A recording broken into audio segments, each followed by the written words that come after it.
Bienvenue aux Archives départementales de l'Hérault. Nous vous proposons l'atelier en ligne Faire l'histoire de sa commune.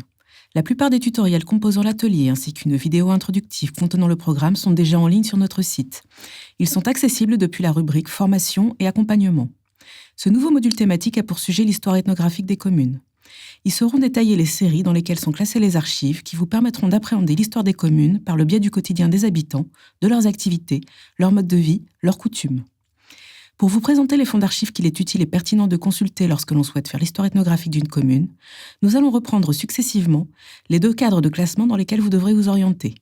Le cadre de classement des archives communales et celui des archives départementales. Vous en trouverez la présentation dans le module 1 de l'atelier. Le détail des séries composant le cadre de classement des archives communales, ainsi qu'un lien vers l'état général des fonds conservés aux archives départementales de l'Hérault, se trouve dans les supports PDF intitulés « Le cadre de classement des communes » et « Les ressources aux archives et en externe » qui accompagnent l'atelier. La plupart des séries du cadre de classement des archives communales peuvent être mobilisées pour faire l'histoire ethnographique des communes. Pour les séries regroupant des fonds d'archives publics, gardez à l'esprit que chacune documente un domaine d'action particulier de l'administration et une approche des populations qui lui est propre.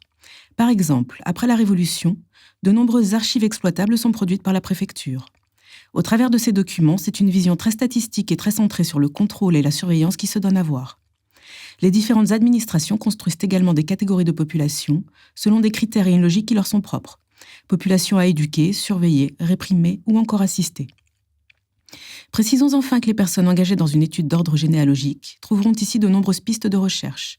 Pour autant, c'est bien l'histoire des communes et de leurs habitants en tant que collectif ou collectivité qui est au cœur de ce tutoriel.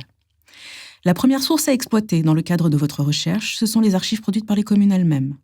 Le module 1 de l'atelier intitulé « Comment chercher dans les archives » vous fournira de nombreuses informations sur les fonds d'archives communaux cotés en EDT, ainsi qu'une présentation de l'accès communal, qui est le point d'entrée vers ces fonds sur le site des archives départementales de l'Hérault.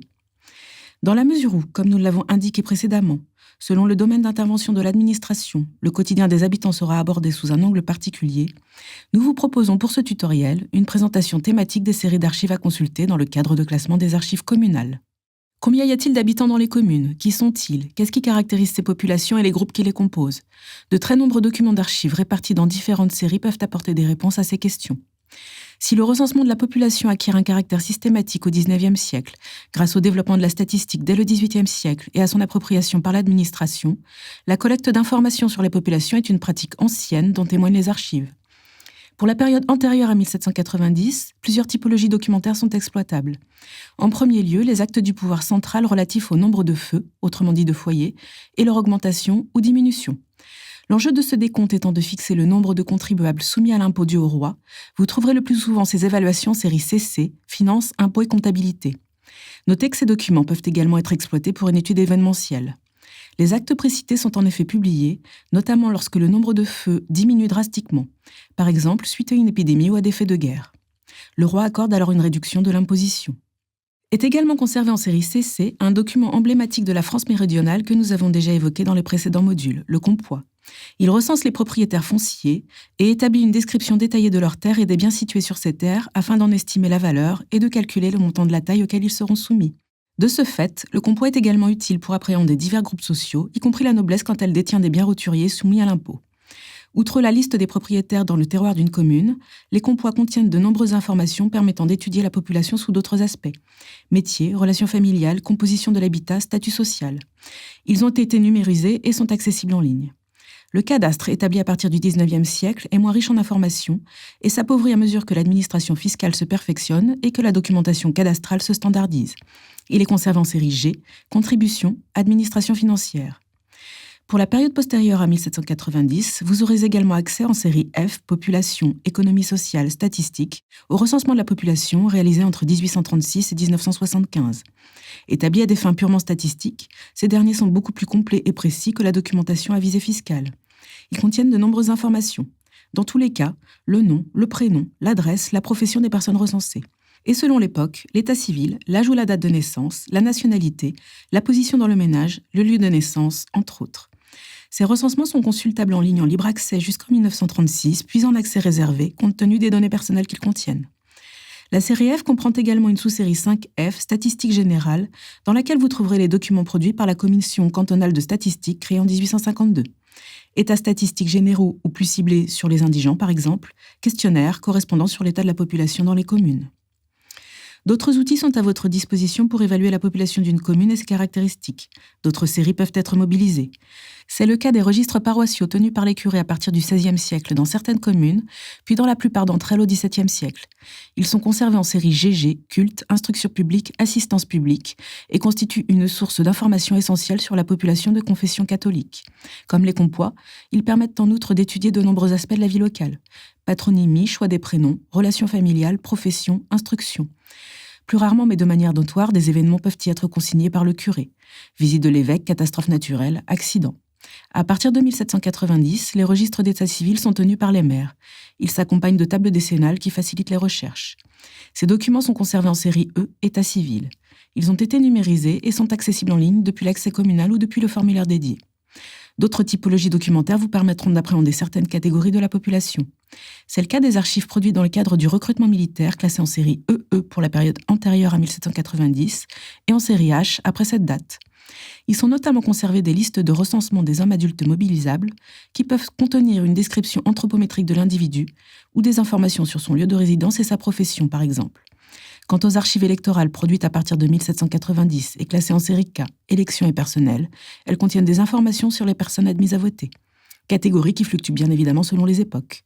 Vous aurez ainsi accès à des listes de 30 plus forts contribuables au XIXe siècle. Une part importante de l'activité de l'administration a consisté à surveiller, contrôler et réprimer la population, ou du moins certaines catégories d'individus. Les archives sont le reflet de cette activité, particulièrement celles produites dans le cadre de l'exercice des compétences policières et judiciaires. Elles regorgent d'informations sur les populations ciblées et plus généralement sur les relations entre les institutions locales et leurs administrés et sur les relations sociales en général. Une étude des mœurs, pratiques, croyances de ce qui est licite ou interdit est possible grâce aux documents produits dans le cadre d'actions de maintien de l'ordre, de répression des troubles et délits, de contrôle de l'hygiène et de la salubrité publique, de résolution des conflits. Ces archives se prêtent également très bien à une approche par l'événement ou le fait divers. Elles sont conservées dans les séries FF, Justice, Procédure, Police pour la période antérieure à la Révolution, et I, Police, Hygiène publique, Justice entre 1790 et 1982. Les documents exploitables en série FF sont plutôt le fait des institutions judiciaires, d'où la présence de nombreuses pièces de procédure. Au XIVe siècle, la communauté de Bessan s'est ainsi retrouvée impliquée dans des procès avec le cardinal de Néré-Aquilée dont elle avait insulté la famille, avec le notaire de Bessan également insulté, avec le crieur public ou encore avec la seigneuresse. Les archives consulaires sont également très présentes en série FF. Les consuls représentent en effet les communautés dans les procès, contentieux et transactions, quand ils ne sont pas eux-mêmes directement impliqués. Ils font la police, ont des compétences en matière de salubrité et d'hygiène. Parmi les archives relevant de la police conservées en série FF, vous pourrez notamment consulter des rapports établis par les officiers consulaires qui en ont la charge, bandiers ou gardes champêtres par exemple. On y découvre qu'au XVIIe siècle déjà, le tapage nocturne ou charivari faisait l'objet de dépôts de plaintes. Après 1790, la justice s'exerce à un autre niveau plus centralisé, et les archives judiciaires désertent les fonds communaux. La série I est donc constituée principalement d'archives produites dans le cadre de l'exercice de la police. Les pièces relevant de la justice sont classées en sous-série 3I. On y trouve des demandes de certificats de bonne vie et mœurs, quelques jugements rendus ou encore des citations à comparaître. Les autres sous-séries de la série I sont structurées selon le type de police ou le domaine d'intervention. Sont ainsi classées en sous-série 1I police locale des archives sur le contrôle et la surveillance des lieux publics ou privés tels que les hôtels, débits de boissons, maisons de jeux, et de certaines activités telles que la prostitution, le vagabondage, la baignade, les fêtes et cérémonies, les foires et marchés. Ils sont également classés les archives relevant de la police des inhumations, de la police urbaine, soit le contrôle de l'usage et de l'occupation de la voie publique, de la police rurale, soit les usages locaux, le glanage, la dépécence, la chasse et la pêche. La répression des crimes et délits est également documentée dans cette sous-série. Le fonds de Cazouls-Dérault contient ainsi un échantillonnage bigarré de crimes et délits punis au XIXe siècle. Attaques de diligence, bigamie, tentatives d'assassinat, évasion. De nombreux faits divers survenus dans les communes sont consignés dans cette sous-série. Vous pourrez compléter la sous-série 1I avec la sous-série 4I Répression, qui contient tout ce qui a trait à la gestion des prisons, maisons de détention et dépôts de mendicité. La sous-série 2I, Police générale, rassemble quant à elle des documents relevant plutôt d'une police politique et du renseignement portant sur certains groupes ou activités. Étrangers, émigrés sous la Révolution, presse et imprimerie, réunions publiques et privées, associations. Il y est également question de délivrance des passeports de l'intérieur, de gestion des troubles à l'ordre public tels que les émeutes et les grèves. Cette sous-série sera particulièrement utile à ceux dont la recherche porte sur un événement, par exemple une révolte paysanne locale ou une guerre. Quelle que soit la sous-série, les typologies documentaires produites sont similaires. Réglementation, rapports et procès-verbaux, registre de plainte ou de délivrance de passeports et permis, état statistique des populations ciblées, fiches de signalement, correspondance entre les différents échelons d'administration dans le cadre de la surveillance exercée. Une dernière sous-série, la sous-série 5i, est consacrée à l'hygiène et à la salubrité publique. Elle vous permettra d'appréhender l'état sanitaire des populations et de leur environnement, le développement de mesures d'hygiène, la gestion des maladies et des épidémies. Est également en jeu le contrôle de certaines catégories de la population, cette fois-ci le plus souvent identifiées par leur profession: médecins, apothicaires, nourrices et sages-femmes. Il ne s'agit plus seulement de surveiller et contrôler, mais aussi de prévenir, d'assister et de remédier, en organisant par exemple des cours d'accouchement ou des campagnes de vaccination. La sous-série 5i contient notamment des états statistiques et des listes nominatives.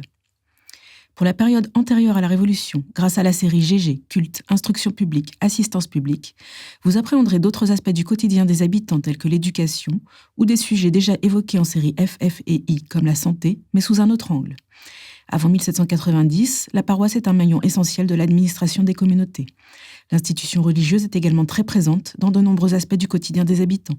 L'école est sous sa tutelle. Les consuls sont aussi partie prenante de l'instruction et subventionnent les écoles. Les fonds communaux contiennent le plus souvent des archives sur le recrutement et les gages du régent ou maître d'école et de la correspondance relative à l'instruction. Clergé et consulat concourent également à l'assistance portée aux indigents et à la gestion des épidémies, particulièrement la peste et le choléra.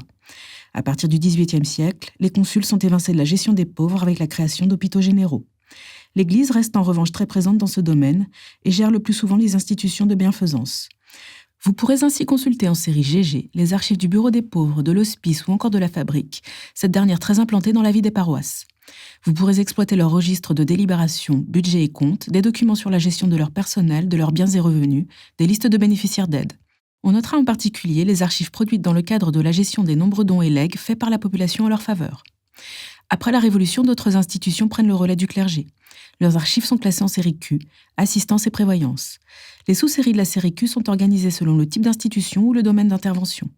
Les archives des bureaux de charité, de bienfaisance et d'assistance et prévoyance sont conservées en sous-série 1Q, celles des établissements hospitaliers en sous-série 3Q, et celles d'institutions diverses telles que les caisses d'épargne longtemps gérées par les communes, mais également les monts de piété, habitations à bon marché et jardins populaires en sous-série 4Q. Ces institutions ont la charge des indigents et des aliénés, des malades ou des personnes sourdes, muettes et aveugles. Les typologies documentaires sont les mêmes que celles produites avant 1790. En matière de liste de bénéficiaires, vous trouverez dans tous les fonds communaux des listes de vaccination ou de nourrices déclarées.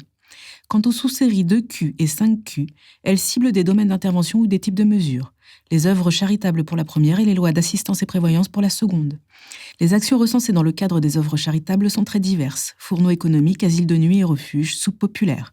Quant aux lois d'assistance et prévoyance, elles concernent la gestion des pensions et caisses de retraite, notamment ouvrières et paysannes, les allocations diverses, les politiques natalistes, la mise en place de l'assistance médicale gratuite à destination des indigents, vieillards, infirmes, nourrissons, tuberculeux, filles mères ou familles nombreuses. Vous trouverez également en sous-série 5Q des archives relatives aux conflits du travail et aux sociétés de secours mutuels. La sous-série contient de nombreuses listes de bénéficiaires et dossiers de demandeurs. Le pendant de la série GG en matière d'instruction pour les archives postérieures à 1790 est la série R, Instruction publique, sciences, lettres et arts. Elle est organisée par domaine d'intervention. La sous-série 1R, la plus dense, est consacrée à l'instruction publique. On peut y consulter des documents sur la création des écoles maternelles et primaires principalement, leur fonctionnement, leur personnel, la création de bibliothèques et cantines scolaires, mais aussi sur le contenu de l'enseignement, le mobilier scolaire, la distribution de bourses au prix, l'organisation de cours pour adultes. On y trouve parfois des cahiers d'écoliers. De fait, au travers de la sous-série 1R, vous pourrez étudier l'application au niveau local de nombreuses lois sur l'instruction publique promulguées à partir du XIXe siècle. Loi sur l'école gratuite, obligatoire, création d'écoles de filles. La sous-série 2R est dédiée aux sciences, lettres et arts, et la sous-série 3R au sport et au tourisme. Parmi les documents conservés en sous-série 2R, ceux relatifs à la création et à la gestion des bibliothèques municipales ou populaires sont les plus fréquents. On peut trouver en sous-série 3R des documents sur la gestion ou la création d'un gymnase et la promotion d'une pratique sportive. La gymnastique, longtemps associée à la discipline militaire, y tient une bonne place. Deux séries à part dans le cadre de classement des archives communales offrent un contrepoint à cette vision très administrative de la vie des habitants. La série II, documents divers, et la série S, pièces ne rentrant pas dans les séries précédentes. Ces deux catégories un peu fourre-tout peuvent contenir des documents qui n'ont pas été produits par les communes, mais se sont retrouvés dans les fonds d'archives communaux pour des raisons diverses. Par exemple, suite au don d'un particulier. Vous pourriez y découvrir des fonds de famille, des photographies ou portraits, les archives personnelles d'un ancien maire, d'un érudit local ou du curé de la paroisse. Il peut également s'agir de fonds d'archives d'une entreprise implantée localement, ou d'associations et syndicats. Quelques mots enfin sur les séries référentielles que nous n'avons pas évoquées jusqu'ici, mais toujours utiles à consulter. Vous en trouverez une description détaillée dans le support PDF qui leur est dédié. Veuillez simplement noter que si le point de départ de votre recherche est événementiel avant 1790, la série AA, Actes constitutifs et politiques de la commune, correspondance générale, vous sera utile. Elle permet également de documenter la vie du village au travers des actes réglementaires édictés par le pouvoir central. Vous venez d'avoir un aperçu de la richesse des fonds communaux. Les archives départementales conservent d'autres fonds d'archives d'entités publiques ou privées que vous pourrez exploiter dans le cadre de votre recherche. Pour ce faire, vous devrez vous repérer dans les séries du cadre de classement des archives départementales. Nous allons maintenant vous présenter celles à consulter de manière privilégiée dans le cadre d'une étude sur la vie quotidienne des communes. À commencer par les séries A à G, dans lesquelles sont classées les archives dites anciennes, produites avant 1790 par des institutions judiciaires, politiques ou religieuses. La série B, dans laquelle sont classées les archives des cours et juridictions, est extrêmement riche en informations. Nous avons déjà beaucoup évoqué dans les modules précédents la sous-série 1B, réceptacle des archives de la Cour des comptes, aide et finances de Montpellier. Eu égard au poids de l'imposition et de l'administration fiscale dans la vie des communautés et de leurs habitants, vous aurez toujours avantage à exploiter le fond de cette juridiction. Tous les aspects du quotidien des communautés s'y dévoilent, notamment au travers des pièces produites à l'appui des procès. Nombre d'entre elles sont regroupées dans la section Production devant la Cour et classées par commune. Mais puisque vous effectuez une recherche sur le quotidien des communautés et de leurs habitants, c'est vers les fonds d'institutions judiciaires de niveau inférieur, au plus près des communautés, qu'il faut vous tourner. Et le niveau le plus bas, le plus local, est celui des juridictions ordinaires, soit la justice seigneuriale et celle des vigueries autres que Béziers et Montpellier. La viguerie étant l'échelon le plus ancien et le plus local de la justice royale. Leurs fonds sont classés par commune en sous-série 10B. Les pièces produites aux différentes étapes de la procédure, enquête, saisie, interrogatoire et dénonciation, mais aussi déjà à l'époque rapports d'experts, de médecins et de chirurgiens, offrent une immersion dans la société de l'époque et ses mœurs. Injures et calomnies, rapt, mauvais traitements, abus de confiance, empoisonnement et mort suspecte, larcin, sont autant de crimes documentés. Certains délits, tels que les chansons infamantes ou l'incendie de Gerbier, ouvrent des perspectives sur les enjeux sociaux et politiques des périodes étudiées. Ces archives constituent donc un formidable outil pour étudier les rapports sociaux, de genre, familiaux et plus généralement les rapports de pouvoir au sein des sociétés locales. Quelques mots enfin sur la justice de niveau intermédiaire, autrement dit les vigueries et sénéchaussées de Montpellier et Béziers, dont les fonds sont classés en sous-séries 6B et 7B. Si nous prenons le temps de vous présenter ces juridictions, c'est parce que les fonds des sénéchaussées créés au XVIe siècle contiennent les registres d'insinuation judiciaire entre 1539 et 1790. Ils sont enregistrés contrat de mariage, donation entre vifs, puis donation testamentaire à partir de 1645. L'insinuation judiciaire est mise en place dans le sillage de l'édit de Villers-Cotterêts qui prescrit l'enregistrement de certaines catégories d'actes auprès des tribunaux royaux pour les sécuriser juridiquement. Elle est complétée par l'insinuation fiscale en 1703. Cette dernière mise en place dans le but de prélever des taxes sur les transactions. L'insinuation fiscale relève du bureau du contrôle des actes, insinuation suivant le tarif et le centième denier, dont les archives sont conservées en sous-série 2C. Elle est beaucoup plus étendue que l'insinuation judiciaire. Les notaires sont tenus de faire enregistrer tous les actes qu'ils ont reçus, par exemple les contrats d'apprentissage. Notez qu'après 1790, cette compétence est reprise par l'enregistrement et la conservation des hypothèques, dont les fonds sont conservés en sous-série 3Q, enregistrement et timbre, et 45Q à 48Q, conservation hypothécaire. Les archives de l'insinuation, de l'enregistrement et des hypothèques sont à compléter avec celles des notaires classées en sous-série 2E. Cette sous-série est détaillée dans le support PDF sur les séries référentielles. D'autres administrations provinciales dont les fonds sont conservés en série C ont régulièrement donné ordre de dresser des tableaux économiques, sociaux et administratifs de la province du Languedoc. Parmi elles, l'intendant du Languedoc, représentant du roi dans la province entre le XVIe et le XVIIIe siècle, exerce des prérogatives dans de nombreux domaines de la vie des communautés. Il a compétence en matière de finances, justice, police, dans la surveillance des troubles à l'ordre public, la protection des communautés, l'administration des hôpitaux et de la santé publique, la gestion des contagions et épidémies. Il est tutelle des villes et communautés et, à ce titre, gère par exemple les statuts de corps de métier. Les archives de l'intendant sont classées par domaine d'intervention. Le fonds est riche en documents divers, enquêtes, mémoires, notes historiques, états statistiques, dénombrement de population, ordonnances, jugements, requêtes, correspondances. Et des sujets aussi divers que le port d'armes, l'assassinat d'un consul ou la pharmacopée peuvent y être abordés. Le fonds est à compléter avec ceux des subdélégations de l'intendant situées à Montpellier, Sète et Saint-Pons-de-Thomières. Autre fonds complémentaire, en série C, celui du premier représentant du roi en province, le gouvernement militaire général du Languedoc.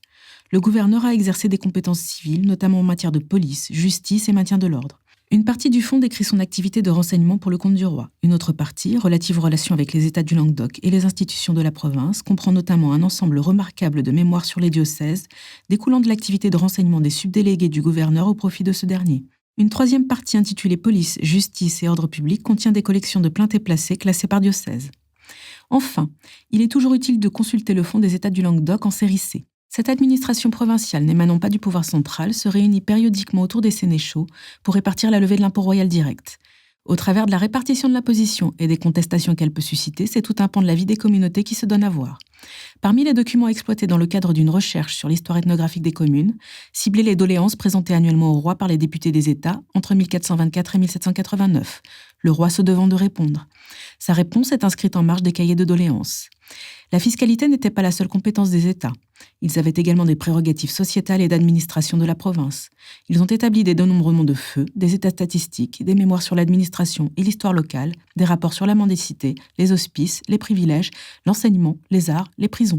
Notez que les délibérations des États du Languedoc sont accessibles en ligne sur notre site. Quelques mots sur d'autres séries regroupant des archives anciennes, dont la série A, Actes du pouvoir souverain. Tous les sujets sont abordés dans les recueils d'édits royaux, de lettres patentes du roi ou des sénéchaux, d'ordonnances de l'intendant ou des États, d'arrêts du Parlement de Toulouse conservés dans cette série. Par exemple, nombre de feux, lépreux, pillages, relations entre les trois ordres, rébellions, gestion des hôpitaux et universités, exercice des professions libérales, cherté des vivres.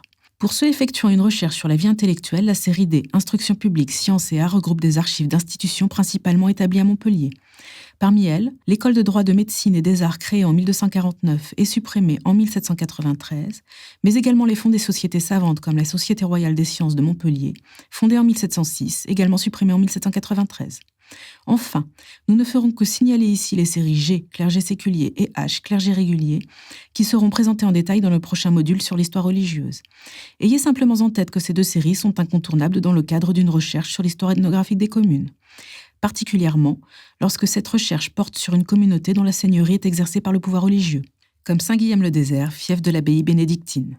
Pour la période révolutionnaire, le cadre de classement des archives départementales ne contient qu'une série, la série L, Administration et tribunaux de la période révolutionnaire. Vous pourrez découvrir la vie quotidienne des habitants de l'Hérault au travers de l'abondante correspondance entre l'administration révolutionnaire qui se met en place et les communes. Les archives des 31 municipalités de canton sont classées par commune, celles des directoires par domaine d'intervention. Ces administrations ont développé une importante activité de surveillance et de police politique. Les archives de cette période sont donc particulièrement riches en informations sur l'état des opinions, lequel transparaît dans les rapports sur la surveillance des fêtes publiques aux sociétés populaires qui essaiment à l'époque, dans les enquêtes de moralité ou les comptes rendus de troubles et émeutes survenus dans les communes. Ces documents y côtoient des archives de police administratives plus classiques, signalement de crimes et délits, délivrance de passeports pour l'intérieur, gestion des épidémies ou des prisons. On trouve également dans les fonds des directoires des états de population et statistiques mensuels, des dossiers de renseignements sur le personnel enseignant et la mise en place des écoles primaires dans les communes, ou encore des états nominatifs d'indigents et de veuves ou de fous et insensés. Les archives de la Commission de liquidation des institutions d'Ancien Régime sont également très instructives. Elles contiennent de nombreuses pétitions et mémoires, par exemple sur la situation des communes, ainsi que des états de population. Un ensemble important de fonds judiciaires vient compléter cette série, dont celui du tribunal criminel du département, ceux des tribunaux de district puis d'arrondissement, et bien sûr, la justice de paix au plus près des communes. L'introduction de la série L vous fournira d'utiles informations sur l'organisation et le fonctionnement du système judiciaire entre 1790 et 1800 et sur les compétences respectives des différents tribunaux. Bien que classée dans la partie du cadre de classement réservé aux archives modernes postérieures à 1800, la sous-série 1Q, domaines nationaux, concerne la période révolutionnaire. Elle documente également la vente de biens d'émigrés, nobles, prélats et d'étrangers. Mais se dessine également, au travers de cette sous-série, l'état d'esprit des gouvernants et des populations dans cette période très particulière marquée par la guerre avec les pays voisins. On pourra par exemple consulter les réponses des communes à une enquête au sujet des étrangers, ainsi que des pièces relatives aux événements survenus dans les communes, vols, spoliations. Pour la période entre 1800 et 1940, plusieurs séries du cadre de classement des archives départementales doivent tout particulièrement retenir votre attention. Les séries M, Administration générale et économie, et O, Administration et comptabilité communale, référentiel, regorgent d'archives sur la vie des communes, issues principalement du fonds de la préfecture. Pour plus de détails sur la série O, nous vous invitons à consulter le support PDF sur les séries référentielles du cadre de classement des archives départementales. En série M, plusieurs sous-séries peuvent être utiles à votre recherche. Vous pourrez vous immerger dans le quotidien des communes, les faits divers et événements survenus, grâce à l'abondante correspondance produite ou reçue par le cabinet du préfet classée en sous-série 1M, Administration générale. Une rubrique est dédiée aux affaires communales, dans laquelle vous trouverez également de nombreuses pétitions. Cette sous-série regorge par ailleurs d'archives relevant du renseignement, de la police et de la sûreté. Les périodes électorales étant très surveillées, vous pourrez également consulter la sous-série 3M, Élections, qui contient de nombreux rapports et enquêtes sur l'état de l'opinion. En sous-série 4M, police, vous pourrez compléter le fond de la préfecture avec ceux des commissariats de police. Les rapports de police peuvent avoir une fréquence journalière à mensuelle, notamment à Montpellier et à Sète.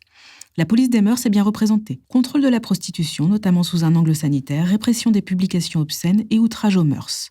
La police des routes se développe également, avec déjà, au XIXe siècle, des contraventions pour excès de vitesse contre des conducteurs de diligence. En matière de sûreté générale et de police judiciaire, vous pourrez exploiter la relation de crimes, délits, accidents et des peines infligées, par exemple la déportation aux colonies au XIXe siècle.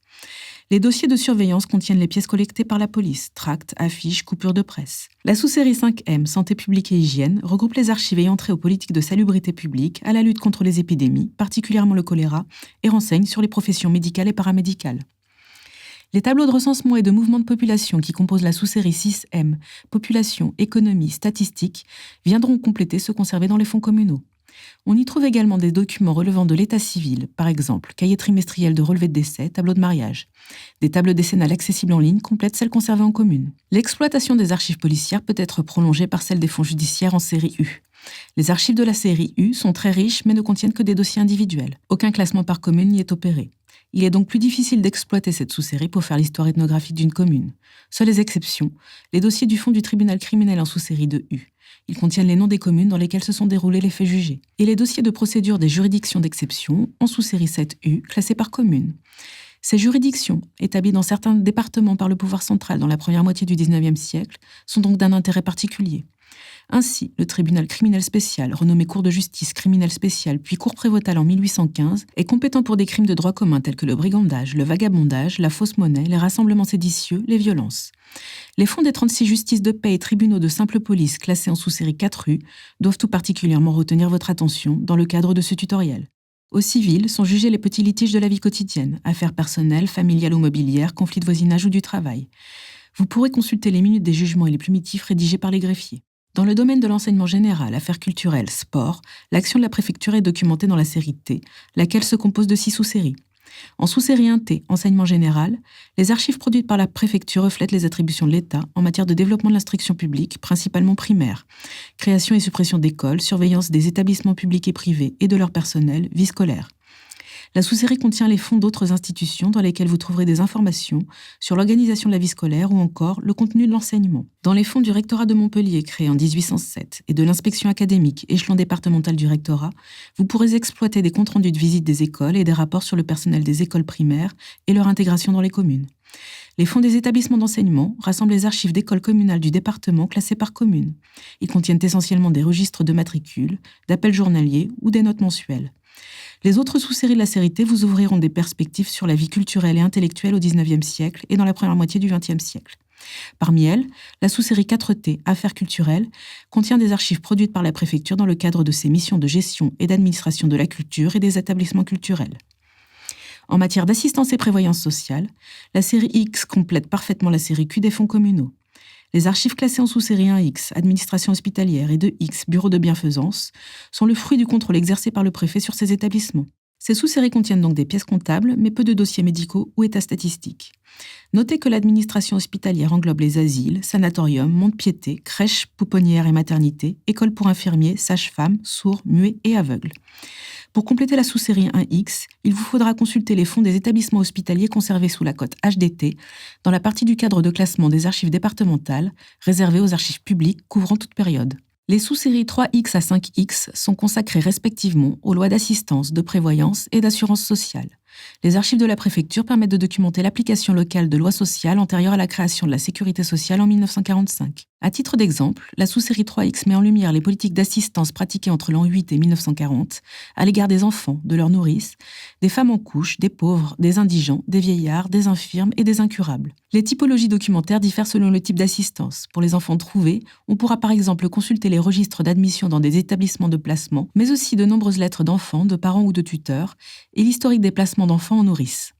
La partie réservée à l'assistance aux femmes en couche est surtout riche en statistiques et documents comptables sur leurs allocations journalières et primes à l'allaitement. Vous aurez également accès à des dossiers d'agrément de nourrice. Une partie importante de la sous-série est consacrée à l'assistance médicale gratuite. Elle est d'un intérêt sociologique évident puisque de nombreux états statistiques renseignent sur la pauvreté. N'oubliez pas de compléter votre recherche dans les archives issues du fonds de la préfecture avec celles des sous-préfectures de Béziers, Lodève et Saint-Pons de Thomières, cette dernière supprimée en 1926. Leurs fonds sont classés en série Z. Les dossiers produits dans le cadre de leurs activités de police administrative, surveillance du territoire et collecte d'informations pour le compte du préfet constituent des témoignages particulièrement intéressants sur la vie des communes et de la société au XIXe siècle et au début du XXe siècle. Pour la période postérieure à 1940, les archives sont cotées en continu selon leur ordre de versement dans la série W. Pour ces archives, le plus simple est d'effectuer une recherche via le moteur de recherche mis à votre disposition sur le site des archives départementales. Si vous souhaitez faire une recherche dans l'arborescence de l'état général des fonds, notez que pour cette période, les fonds de l'administration centrale présente sur le territoire héroltais et ceux de l'administration départementale y sont classés par grand domaine d'intervention. Pour l'administration centrale, c'est-à-dire les services déconcentrés de l'État, les établissements publics et les organismes chargés de missions de service public, vous pourrez cibler en priorité les sections éducation nationale, population, justice, affaires sociales, jeunesse, sport, santé ou encore culture. Les archives qui y sont classées prolongent les archives modernes que nous venons de présenter. La section population contient ainsi les recensements réalisés par la direction régionale de l'INSEE entre 1946 et 2004, ainsi que quelques enquêtes socio-économiques. De la même manière, la section justice prend le relais de la série U. Les fonds des tribunaux d'instance et de grande instance sont à privilégier. Le premier est compétent pour la plupart des petits litiges civils de la vie quotidienne et le second pour les affaires personnelles et mobilières plus importantes, mais aussi celles relatives à l'état des personnes comme les divorces ou questions de filiation. N'omettez pas de consulter la section Finances, qui contient notamment l'enregistrement à partir de 1969 et le cadastre à partir de 1930, et la section Intérieure, alimentée par le fonds de la préfecture de l'Hérault. Pour l'administration départementale et les organismes qui lui sont associés, vous aurez également accès à des fonds classés par domaine d'intervention. S'agissant de l'histoire ethnographique des communes, c'est le fonds d'un organisme associé au département de l'Hérault qui retiendra plus particulièrement l'attention, l'Office départemental d'action culturelle ou ODAC. Cette association, loi 1901, est créée en 1979 pour promouvoir et coordonner l'action culturelle dans le département. Elle agit dans des domaines aussi divers que l'histoire, l'archéologie, les arts, les traditions populaires, la culture occitane, les manifestations socioculturelles. Jusqu'à sa dissolution en 2002, l'ODAC a produit de nombreuses enquêtes ethnographiques, des témoignages oraux, des reportages photographiques et vidéos. Le fonds est donc une mine d'informations pour l'étude des communes de l'Hérault. La phonothèque et la photothèque, constituées à partir de 1985, documentent la vie des communes selon une approche ethnographique et patrimoniale. Une partie des images produites dans le cadre d'enquêtes et collectes de documents réalisés dans les communes de l'Hérault et classées en sous-séries 1770W et 1780W est indexée par commune, l'autre partie par thématique. La sous-série 1926W contient quant à elle plus de 2700 documents, principalement des images sur plaques de verre, témoignages importants de la vie quotidienne au XXe siècle. On y voit les habitants prendre la pause, seuls ou en famille, dans leurs activités et déplacements professionnels, récréatifs ou sportifs. L'inventaire de la sous-série vous fournira d'indispensables informations sur la provenance et le contenu des différents fonds qu'elle renferme. Ces images sont à compléter avec celles conservées en sous-série 1850W, montrant des scènes de la vie quotidienne, des manifestations sociales ou culturelles, entre autres. Les images sont accessibles en ligne librement ou en accès réservé dans le respect des droits d'auteur. Les institutions publiques ne sont pas les seules à avoir produit des archives exploitables pour votre recherche. Les fonds d'archives privés sont riches de pièces documentant l'histoire des communes. Ils sont répartis en 3 séries. La série F, fonds divers se rattachant aux archives civiles tout d'abord. Elle contient les fonds privés entrés aux archives départementales avant 1945. Seule la sous-série 11F, manuscrits isolés d'érudits, est toujours alimentée par les travaux d'érudits non publiés concernant le département de l'Hérault. Elle vous intéressera au premier chef dans le cadre d'une histoire ethnographique des communes. Elle regroupe en effet des monographies sur une commune ou une paroisse, des relevés d'actes paroissiaux et d'état civil ou des contrats de mariage et de testament, classés par ordre alphabétique des communes et des paroisses. La série J, archives d'origine privée ensuite. Elle contient les fonds privés entrés après 1945, soit plusieurs centaines de fonds d'archives personnelles ou de familles et d'organismes divers, politiques, cultuels ou culturels. La sous-série 1J, dans laquelle sont regroupés les documents isolés et petits fonds d'origine privée, sera un allié de poids dans votre recherche. On y trouve aussi bien des fonds anciens scénarios, des actes notariés ou d'état civil et des cahiers d'écoliers, qu'un traité d'arithmétique, des pièces de procédure ou le livre journal d'un médecin de campagne de Saint-Pons de Thomières tenu au XIXe siècle. La série E, féodalité, commune, bourgeoisie, famille enfin. Elle est constituée de 2 sous-séries, dont la sous-série 1E, archives de famille. Elle rassemble des fonds seigneuriaux qui complètent les fonds communaux et regroupe des documents intéressant l'histoire des communautés avant 1790. Il nous reste à vous présenter les fonds figurés classés en série Phi. Parmi ces fonds, les cartes postales conservées sous la cote de FICP constituent sans doute la collection iconographique la plus importante.